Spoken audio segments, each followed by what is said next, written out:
I've always wanted my preaching to be infectious. I didn't think it would be quite in this manner. Welcome to everybody. Thank you for being here today, those of you who are able to join us, and those of you who are joining us online, and I hope that there's several of them. We continue to adjust and adapt and do what we can to live our lives in this world in the service of God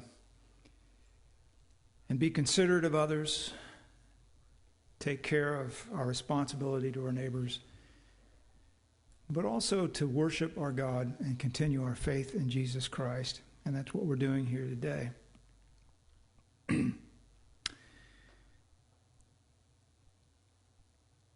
We keep hoping that things will get back to normal, and people talk about the new normal, but the new normal seems kind of crazy, doesn't it?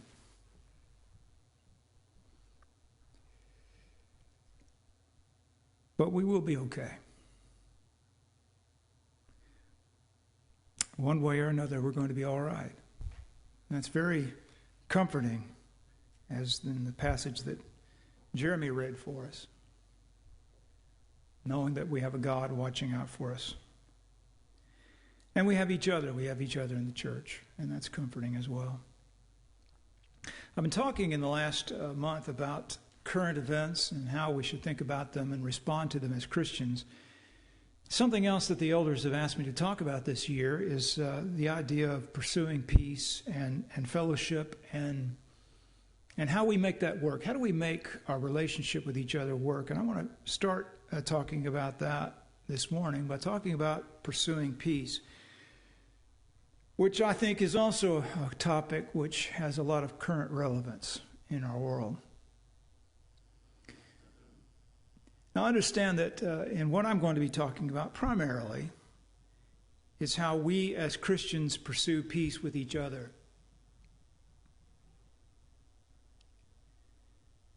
But the principles I'm going to be talking about have application to every relationship that we have, every encounter that we have with our fellow human beings, our neighbors, our friends, our fellow workers. Because we are to be people of peace, and that's really what I'm going to be talking about today. What that means. What does it mean that we are people of peace? How do we go about pursuing peace? To talk about this, we're going to look at Romans chapter 14 and 15. And that passage in Romans 14 has particular application to some problems that were occurring in the church in Rome. And I'm not going to really be talking about the specific issues that they were dealing with, because those particular issues, while they teach us some things about how we think about getting along with each other,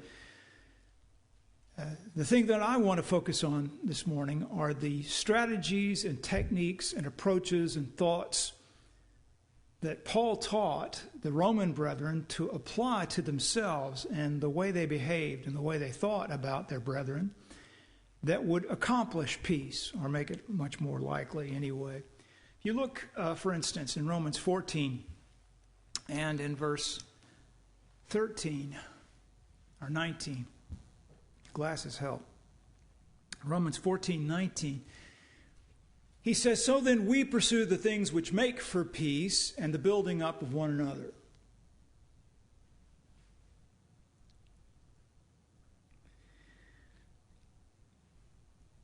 And the first thing that I would point out to you is that this is our calling. When he says we, he's talking about we Christians. The world so very often doesn't seem to be particularly interested in pursuing peace. A lot of people out there look like they're spoiling for a fight. They're looking for an argument. They're looking for a quarrel. They want to be confrontational. And that's the way of the world. The way of the world is a competition of wills. A desire to impose one's will on another person. we as Christians don't have any interest in that. And that's particularly true within the church. Within the church, it is not our desire to dominate or to coerce or to bully anyone into anything. In point of fact, what we are trying to accomplish is the establishment of a relationship that is amicable, peaceful, joyous, rewarding, mutually joyous and rewarding. And in order to do that, we pursue peace with each other. That is the calling of Jesus Christ. That is what we as Christians are about. Now, sometimes in our behavior, we don't manifest that spirit. And that's a shame, because we're losing sight of what it is that we're trying to do. Not only do we sometimes argue and quarrel and fuss,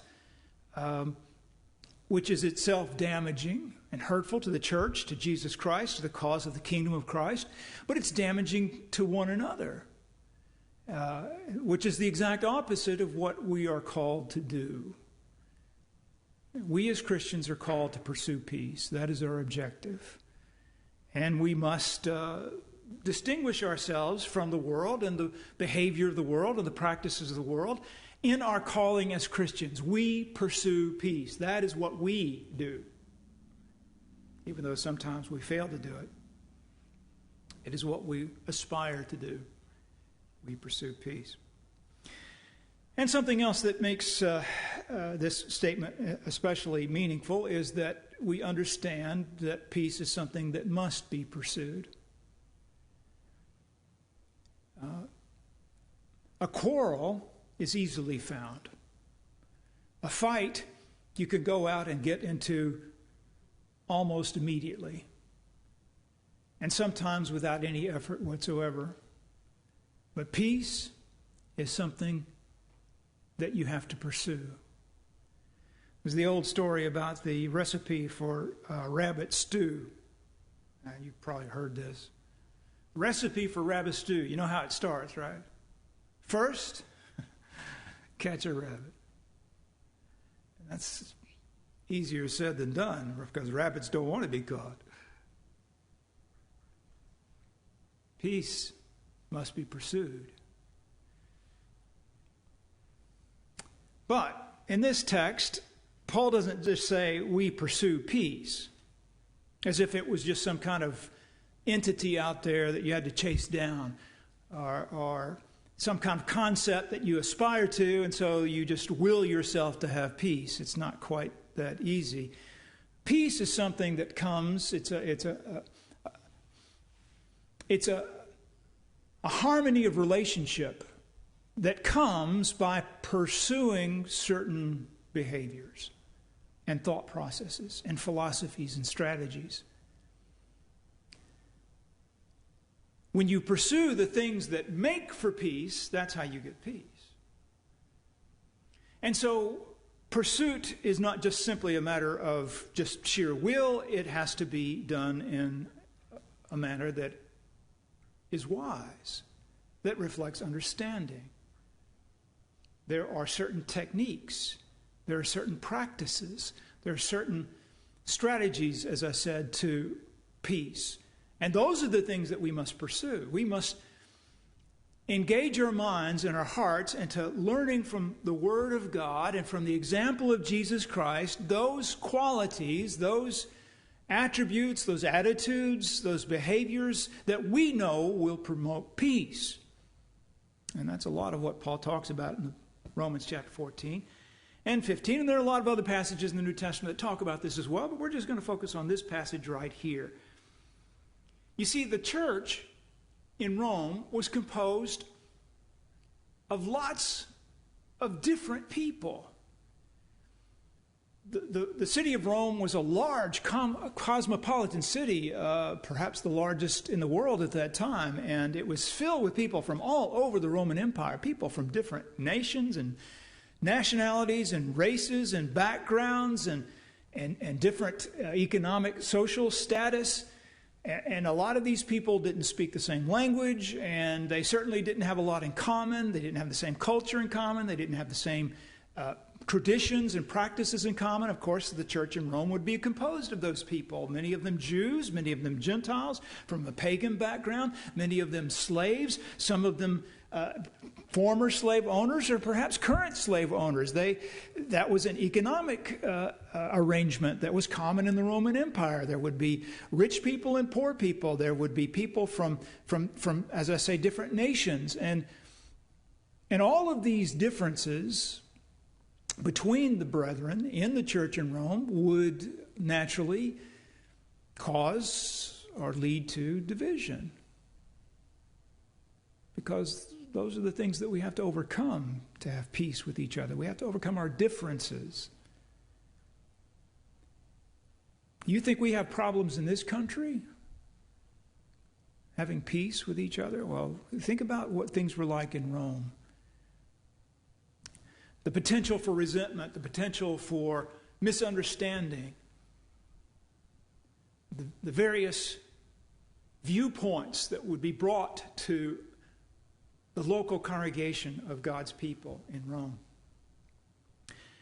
And that was at the root of this thing that Paul's talking about in Romans 14, is that some of the Jewish brethren had a problem with eating meats that had been sacrificed to idols, or certain meats according to the dietary restrictions of their practices as Jews under the law of Moses. And all their life they had not eaten these things, and here these Gentile Christians were eating them, and they were coming together and having common meals as Christians do. And some had a problem with eating certain things, and others had no problem whatsoever. And so it was a source of division, of turmoil. And so Paul says, look, we are about peace, about pursuing the things that make for peace. And so he teaches them some strategies and some attitudes and some thought processes that are designed to get them to get past those differences and to have peace with each other. And that's what we're going to talk about today, pursuing the things that make for peace, because peace is no accident. It is not the result of chance or some complete agreement. If you think peace is going to come about because we're all going to be in complete agreement about everything, then you are fooling yourself, because that is not going to happen. Now, if everybody could see reason and agree with me and be right about everything, that would be great. But they're not going to do that. I've tried my whole life to make people agree with me about everything, and I've not succeeded yet. So that's not going to happen. And it's not going to happen by accident. In fact, if anything happens by accident, it's usually a bad thing. So peace must be pursued, and we must commit ourselves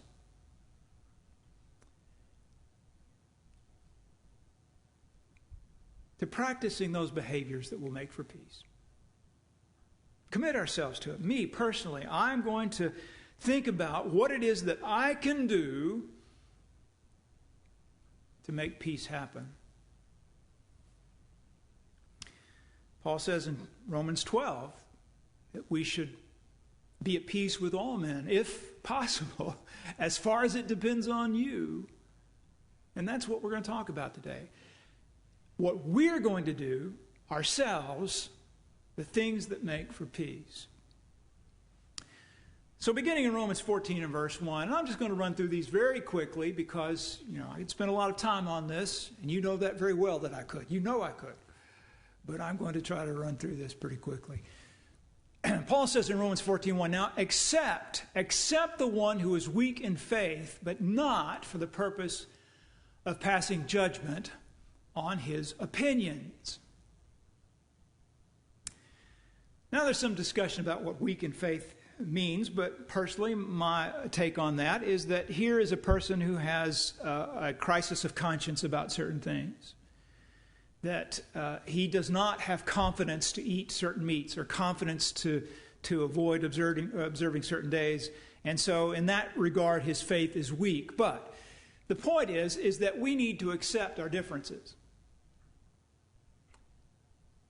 There's simply going to be a lot of differences between us. Differences of opinion, differences of thought, differences of approach, differences of attitude, differences of background, and they are going to exist. We must accept them. Not be irritated by them. Not think that we're all going to, if I can just explain myself well enough or clearly enough, or if I could just be persuasive enough, or maybe if I can be insistent enough that I'm going to get everybody to agree with me, that is not going to work as a strategy to make for peace. It's not going to happen. Accept the one who is weak in faith. Accept the differences. Because there are many differences that we don't have to be the same on. And that includes allowing for varying degrees of faith. And there are different ways that we can apply that. All Christians are not the same Christian. They don't necessarily have the same measure of faith, the same maturity, the same understanding. They're at different points in their life of service and study of the Word of God. And they haven't learned what you have learned, or perhaps there are others who have learned more than you have learned. And their understanding is going to be at different levels. And sometimes they're going to say things that, that's not quite right, or that's not quite how I understand that. Is it going to rub you the wrong way? Is it going to make you angry? Is it going to get your dander up? Or are you going to say, you know what, brother? I'm not sure I see it that way, but I accept you. That makes for peace. And sometimes, brethren, get the idea that we just have to have complete unanimity on everything, and that's not a good philosophy. And here's the part of this that's so very important. Many times we are more than willing to allow a brother to have what we think is not quite the right opinion, or a difference of opinion, or a difference of judgment about something. But and even though we allow them to have that, we think less of them because of it. We look at them and say, man, that guy's kind of an idiot. That guy, he doesn't know what he's talking about. I don't know about that guy. That guy, he's kind of off. Well, that attitude does not make for peace. It's a challenge, and I know it's a challenge because it's a challenge that I face a lot. Not thinking less of someone simply because they don't agree with me about everything. That's a challenge, but that's pursuing peace. When you look at somebody and say, well, I don't agree, but I don't think any less of you. That's what it gets down to. Romans 14 and verse 4. Who are you to pass judgment on the servant of another? It is before his own master that he stands or falls. Now here's a mental strategy, a mental practice that makes for peace. You have to step back and say, you know what? I am not this guy's judge. It's not for me to judge. Now, I'm not talking about, obviously in Romans 14, Paul is not talking about matters of false teaching or gross immoralities or anything like that. We're talking about those differences that we have and that we often have, that might tempt us to think less of someone or to even be unpleasant to them or to be ungracious to them,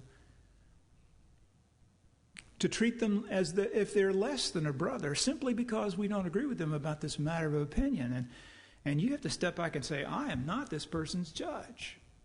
See, that is the quality of Christianity that is not appreciated by the world.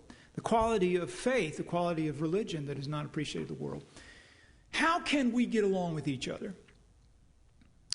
Well, the strategy of the world is that we just need to use reason and dialogue and come to some kind of a consensus. And as long as we're open-minded and we discuss and we come to a consensus, then we can get along with each other. Well, that's a whole lot of what's necessary to get along with people. But it doesn't really work without an extra ingredient, and that is humility. And the problem is that without someone higher than ourselves, human beings have a very hard time being humble. You see, as soon as you get a little bit of height on someone, you know something they don't know, or you have an understanding that they don't have, or you think that you do. You think that you're right. You think that your superior opinion is better than that guy's opinion. As soon as you feel that way, you get a little bit arrogant and a little bit condescending. We all do that. And it makes that dialogue stuff I mentioned really hard, because your condescension and your arrogance and your pride and your certitude that you're right and they're wrong, it shows, my friend. It shows. And people don't like it, for good reason, because on the other hand, they think their idea and their opinion is superior to yours. And so here we are arguing about who's right and who's superior. And if all you've got is each other in this world, that makes for conflict. What God brings into the picture is this up here. He's the judge. And His word and His will and His power makes all of us look like idiots. And that's the understanding that you have as a Christian that the world does not have. God's our judge, and He is a much better judge than any of us. And once you bring that into the equation of your thinking about your brother or sister, it helps a whole lot in your attitude toward them. Who are you? That's you kind of got to get the inflection that who are you? Who do you think you are? Judging your brother. God is his judge. And he will stand before his master just like you will. So not making ourselves the judge of another person's conscience is a big part of the strategy of pursuing the things that make for peace. Because, you see, that guy has to answer to his conscience. He has to. Just like you do. You have to answer to your conscience. He has to answer to his conscience too. He's going to stand before God. Not you. He's going to stand before God. And so he's trying to work things out in his mind and be the best person that he can be for God. You need to do the same thing too. And not castigate him and look down on him and judge him and think less of him just because he doesn't agree with you and everything, because he's got to follow his conscience and you've got to follow your conscience. And that's the thing that you understand as a Christian. Allowing God to judge in such matters, allowing that, you step back. And that's what you have to do sometimes. You have to step back and say, well, I am not the judge.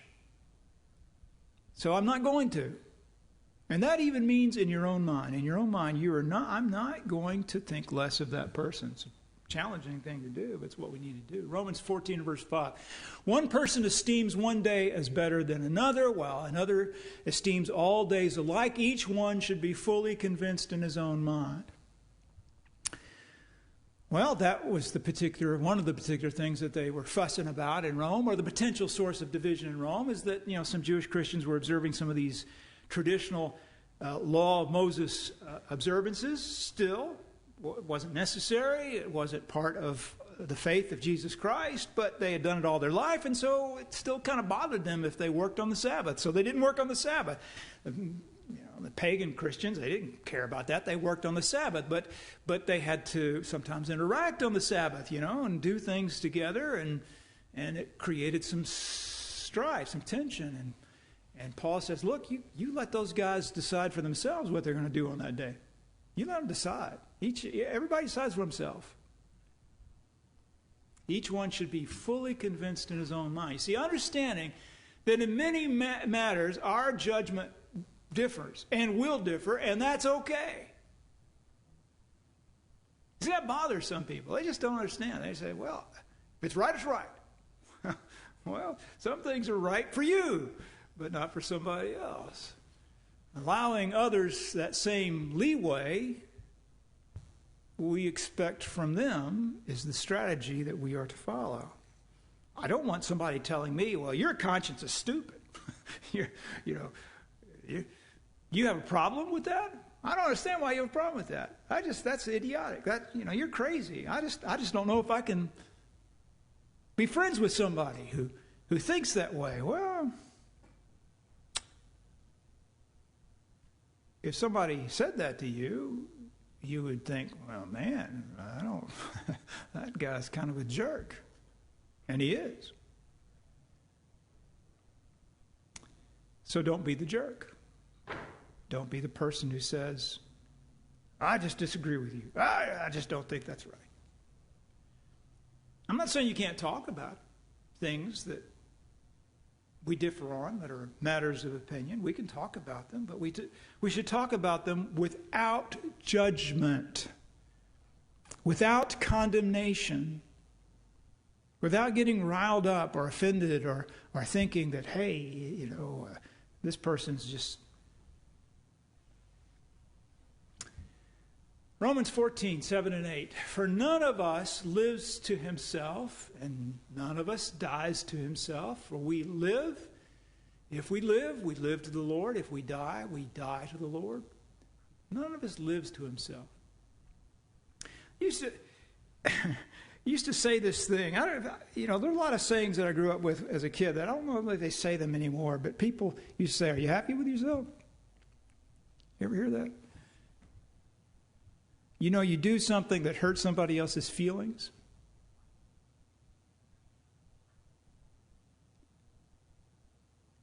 And you're not saying anything. You're being kind of quiet about it because you hurt this person's feelings. You hurt them. They say, are you happy with yourself? And the idea is that you need to understand what you've done to this other person, and that your life is not just about your happiness. It's not about you just doing whatever you want to do and saying what you want to say and just thinking, well, if someone's got a problem with it, that's their problem. No, it's your problem. It's my problem. In the church, it certainly is. Because we don't live to ourselves. We don't die to ourselves. We live to the Lord. We die to the Lord. So we have to avoid self-importance and self-appointed jurisdiction and presumption. We have to avoid the idea that we're the center of all things, that everything that we say is just like divine wisdom, and get away from the idea that we're just right about everything, because we're not right about everything. I'm sorry to have to break this to you, but you are not right about everything, and I'm not right about everything. And nobody died and made me the judge. And that doesn't matter how convinced you are of your rightness. It doesn't matter how passionate you hold to your rightness. You have to give up that passion and that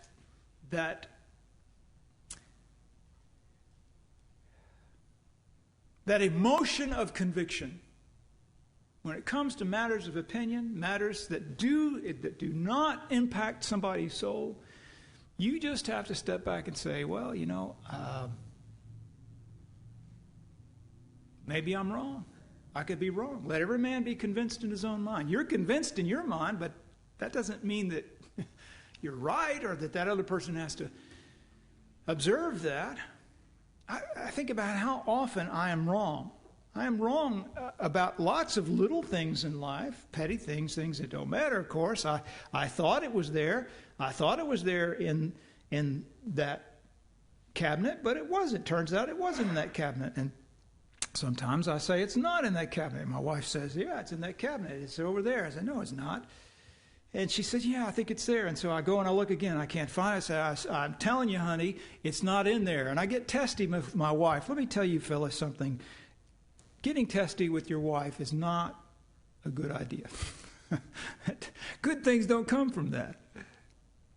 But you see, you get testy, you get insistent because you think you're right. I am sure, I'm positive, I have checked that cabinet twice. It is not in there. I am right, you are wrong. Why can't you accept that? And then she just gets up and she goes over and she moves the jar and says, here it is, honey. Are you happy with yourself? Are you happy with your indignity and your passionate conviction that you were right? Well, that's just a small, silly example. But the truth of the matter is that we can be that way about anything. Why do you pass judgment? Romans 14:10. Why do you pass judgment on your brother? Why do you despise your brother? For we will all stand before the judgment seat of God. Now, see here, this is where the particular issues involved in Rome help us to see this. What difference does it make whether you work on Saturday or you don't work on Saturday? You don't want to work on Saturday? I don't want to work on Saturday. I don't want to work on any day. But if I make up my mind and say, you know what, I'm not going to work on Saturday anymore, well, that's fine. Or if you do work on Saturday, what difference? It doesn't make any difference at all. So if it doesn't make any difference, why argue about it? Why argue about things that don't make any difference? But we often do because, the pride of our opinion gets in the way. Why do you pass judgment on your brother? Or why do you despise you're despising your brother? You need to see him as a brother. You're despising your brother. We make allowances for family and stand up for family that we wouldn't for other people, certainly not strangers, and we understand that. It helps even more if we think of our brethren as children. Children are wrong. Children are mistaken. Children are ignorant. They don't understand. And we know that. We know that children don't understand. We know that they're ignorant. We know that they make mistakes. Unless you're a complete fool as a parent, that doesn't make you angry. There are terrible parents who get angry because their children are not perfect, their children are ignorant, or their children make mistakes, and they get angry because of that. You're a terrible parent if you do that. But most of us have enough wisdom to say, that's okay, honey. I know you didn't mean that. I know you didn't understand. I understand that. I love you. Come here, we'll figure this thing out. We'll clean this mess up. As a good parent, you punish willful rebellion. That's what you punish. You don't punish mistakes. Because children don't understand and they're not skilled. Well, you have to come to see your brethren that way. We're all children of God. Why would you despise somebody?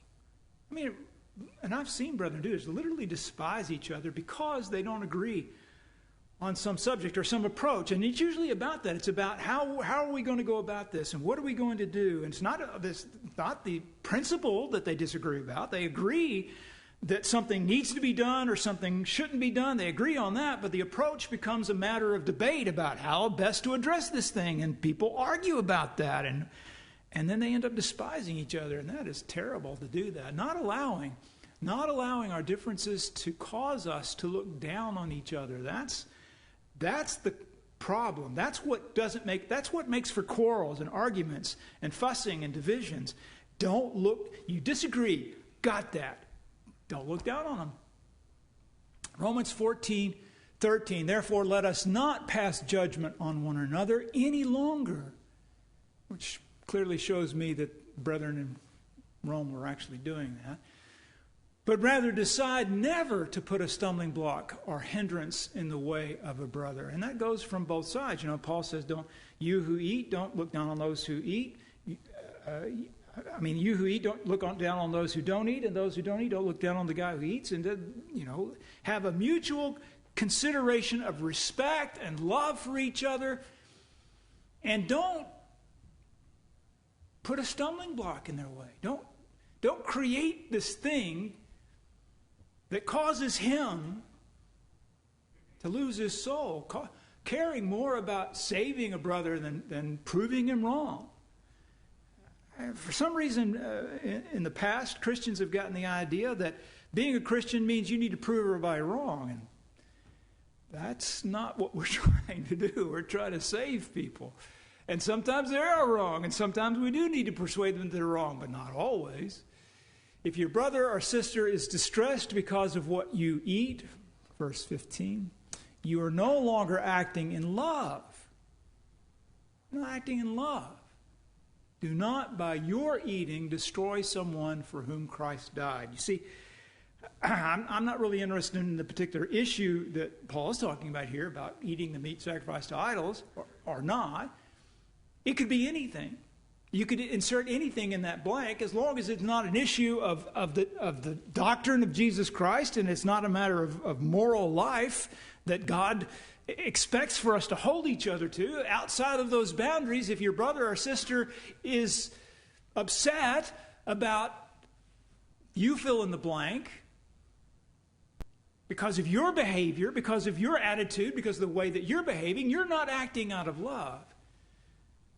Do not, by your blank, destroy someone for whom Christ died. Act from love. And acting from love is a strategy for pursuing peace. Not self-interest, not self-will, not self-importance, not self-promotion. Not because I'm trying to prove a point. I'm trying to prove I'm right about this. Don't be that way. Romans 15 and verse 1. Don't despair, we're close. Romans 15:1. We who are strong ought to bear with the failings of the weak and not to please ourselves. A lot of times brethren think, well, I'm the strong one. I'm the one who knows what's right. I understand this. You don't understand this. Well, if you're all that strong, then what you ought to do is bear with the failings of the weak. Bear with the failings and the weaknesses of others. Perceived or real. Bear with them. Allow yourself to be irritated. See, when you get irritated because of these differences, you don't have a right to be irritated. Don't allow yourself to be irritated. Walk back from your irritation. We're brethren. Let each of us please his neighbor for his good, to build him up. Please his neighbor. Don't just please yourself. There's that. Are you pleased with yourself? Well, don't just please yourself. Please your neighbor. His happiness, his welfare, his attitude, his peace of mind. That matters to you. For ever since Christ did not please, for even Christ did not please himself, as it is written, the insults of those who insult you have fallen on me. That's Christ speaking by way of prophecy from the Psalms. The people who are insulting you, they're insulting me. And he bore those insults. He bore them. Give thought to the feelings and needs of others and let yourself be insulted. You know, we say this, you hear people say this, and sometimes we often feel this way. I'm not going to stand here and be insulted. Whether the insult was intentional or unintentional, perceived or unintended, it's a very difficult thing to do, but a very necessary thing to do, to pursue the things that make for peace, to allow yourself to be insulted and not react to it. I got stung by a wasp yesterday, right here. It swelled up, it hurts. And I wasn't bothering that wasp.